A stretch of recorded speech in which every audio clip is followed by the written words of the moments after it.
Jumpa lagi dengan saya, Willy Drums. Tetap di Listeners Channel.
Cornelius Van Til adalah seorang teolog yang sangat berpengaruh pada abad yang lalu, khususnya di kalangan Kristen Reform.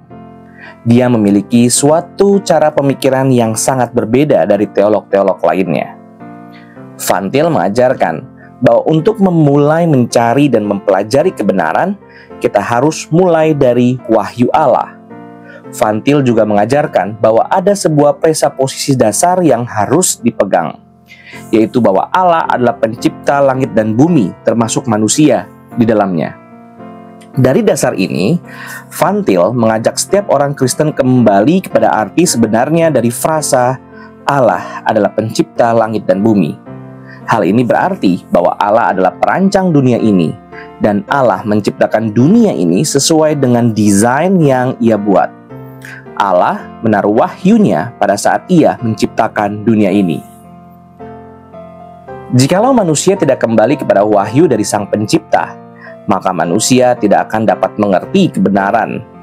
Karena Allah adalah perancang dan pencipta dunia ini, maka hanya Allah yang mengetahui dengan tuntas kebenaran yang ada di dunia, karena Dialah yang menanamkan kebenaran ini dalam wahyunya. Manusia hanya dapat mengerti kebenaran ketika kembali kepada wahyu dari Sang Pencipta.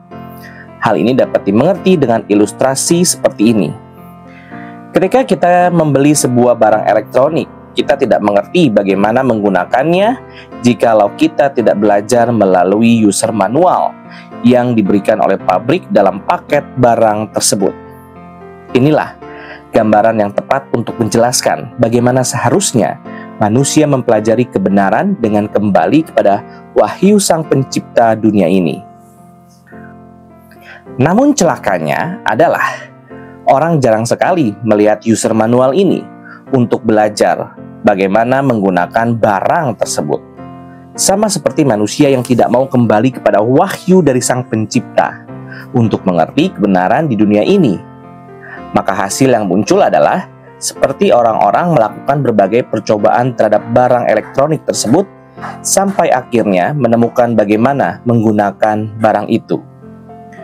Di dalam sains dikenal dengan prinsip falsifikasi, di mana suatu teori dianggap sebagai kebenaran selama belum ada yang dapat membuktikan hal tersebut salah, dan selama belum ada teori baru yang menggantikannya. Inilah yang terjadi ketika manusia tidak kembali kepada wahyu Sang Pencipta dalam mempelajari kebenaran di dunia ini. Alkitab mengajarkan bahwa Allah yang menciptakan dunia ini adalah Allah yang transenden dan personal. Allah adalah Allah yang ada dan secara aktif menyatakan dirinya melalui wahyu. Allah bukan hanya adalah prasyarat bagi keberadaan segala sesuatu, tetapi juga adalah prasyarat bagi makna segala ciptaannya. Maka Allah yang Alkitab ajarkan bukan hanya adalah Allah pencipta dan penopang segala ciptaan, tetapi juga adalah pencipta dan penafsir kebenaran yang memberi makna bagi segala ide, peristiwa, keberadaan, dan hukum. Inilah dasar epistemologi bagi orang Kristen. Maka ketika ditanya bagaimana kita dapat mengenal dan mengerti kebenaran, orang Kristen seharusnya menjawab dengan kembali kepada wahyu Allah. Lalu, bagaimana kita bisa mengenal wahyu yang Allah taruh di dalam ciptaannya? Van Til mengajarkan bahwa segala ciptaan berasal dari diri Allah sendiri, dan seluruh ciptaan adalah wahyu Allah. Bahasa yang sering Van Til pakai ialah all created reality is inherently revelational of the nature and will of God. Semua realitas yang diciptakan pada hakikatnya merupakan wahyu dari sifat dan kehendak Tuhan. Van Til menjelaskan, secara natural, Allah memiliki rencana yang menyeluruh bagi alam semesta ciptaannya. Ia telah merencanakan semua hubungan antara semua aspek makhluk ciptaan. Ia telah merencanakan akhir dari awal mula. Oleh karena itu, semua realitas ciptaan sesungguhnya memperlihatkan rencana ini. Akibatnya, rencana ini pada hakikatnya rasional. Jika seluruh alam semesta diciptakan untuk memperlihatkan kemuliaan Allah, sebagaimana kitab suci terus-menerus mengatakan bahwa hal itu memang demikian, maka alam semesta tidak dapat melakukan hal ini kecuali jika alam semesta merupakan wahyu Allah. Ada hal penting lain yang harus diingat, bahwa manusia adalah ciptaan Allah. Meski manusia dicipta berpribadi seperti Allah, sehingga manusia memiliki 3 aspek kepribadian, yaitu ratio, emosi, dan kehendak. Namun sebagai ciptaan, ratio manusia terbatas. Pengetahuan yang dapat manusia miliki bukanlah pengetahuan yang Allah miliki secara penuh. Van Til sekali lagi mengajarkan bahwa pengetahuan manusia hanyalah analogi dari pengetahuan Allah. Hal ini berarti bahwa pengetahuan manusia dicipta, maka pengetahuan manusia berbeda secara kualitas dari pengetahuan Allah dan tunduk pada pengaturan dan otoritas Allah. Hal ini menyatakan bahwa ketika manusia ingin mengenal pengetahuan yang benar, tidak ada jalan lain kecuali kembali kepada wahyu Allah. Sekarang kita akan melihat wahyu Allah. Teologi Reform percaya bahwa Allah memberikan wahyu dalam bentuk wahyu umum, yaitu seluruh ciptaan, dan wahyu khusus dalam bentuk tertulisnya adalah Alkitab. Wahyu ini hadir sebagai sidik jari Allah di dalam setiap ciptaan Allah dan juga di dalam setiap lembar Alkitab. Wahyu ini adalah absolute necessity, karena tidak ada pengertian yang benar yang ada di luar dari wahyu Allah. Namun yang menjadi kesulitan adalah bahwa manusia zaman ini sudah dijejali dengan begitu banyak informasi yang banyak orang di seluruh dunia menyebutnya sebagai science atau ilmu pengetahuan. Padahal begitu banyak hal yang manusia dapatkan di dalam sains sebenarnya hanyalah berupa informasi belaka dan bukanlah kebenaran. Ilmu pengetahuan atau sains tidak identik dengan wahyu Allah, karena bisa saja hanya berisi informasi-informasi dari hasil percobaan atau penelitian dari sang ilmuwan. Ilmu pengetahuan hanyalah merupakan respons manusia berdosa terhadap wahyu Allah, dan di dalam keberdosaannya manusia berkecenderungan salah merespons wahyu. Kesalahan ini merupakan kesesatan dalam ilmu pengetahuan. Bagaimana kita dapat mengetahui bahwa ilmu pengetahuan yang kita pelajari dan terima, baik di institusi pendidikan, sekolah, sampai dengan perguruan tinggi, maupun melalui media-media yang ada, televisi, radio, internet, dan lain-lain, itu benar-benar adalah ilmu pengetahuan dan bukan hanya informasi. Salah satu cara yang Van Til ajarkan kepada kita adalah selalu menilai ilmu yang kita pelajari melalui prinsip-prinsip yang diajarkan oleh wahyu Allah di dalam Alkitab. Berikut adalah sebuah usaha mempelajari kebenaran melalui wahyu. Semoga ini dapat merangsang para pendengar untuk boleh belajar mengaplikasikan apa yang sudah dipelajari melalui video ini. Contoh yang diambil adalah dari prinsip one and many, satu dan banyak, yang Alkitab ajarkan. Allah menyatakan dirinya melalui Alkitab bahwa Allah adalah Allah Tritunggal. Allah adalah Allah yang satu hakikat, dan tiga pribadi sekaligus. Dari doktrin Allah Tritunggal ini, kita dapat menjadi prinsip one and many. Maka dalam sains yang mempelajari mengenai alam ini, kita menemukan bahwa seluruh ciptaan Allah yang adalah sidik jari Allah menyatakan prinsip ini. Tidak ada satupun ciptaan Allah yang tidak memiliki sifat ini. Kita bisa melihat pada bidang matematika misalnya, bagaimana prinsip ini bisa ditemukan. Pelajaran matematika pertama yang kita terima adalah kita belajar angka 1 sampai dengan 9. Lalu penjumlahan, 1 tambah 1 sama dengan 2, 2 tambah 1 sama dengan 3, dan seterusnya. Bahkan hal kecil ini pun merefleksikan prinsip one and many yang berasal dari diri Allah Tritunggal. Dari mana bisa tahu bahwa di dalam matematika yang sangat sederhana ini terdapat prinsip one and many? Pertama, kita harus mengerti bahwa Allah menciptakan dunia yang pasti tidak akan berlawanan dengan natur Allah sendiri.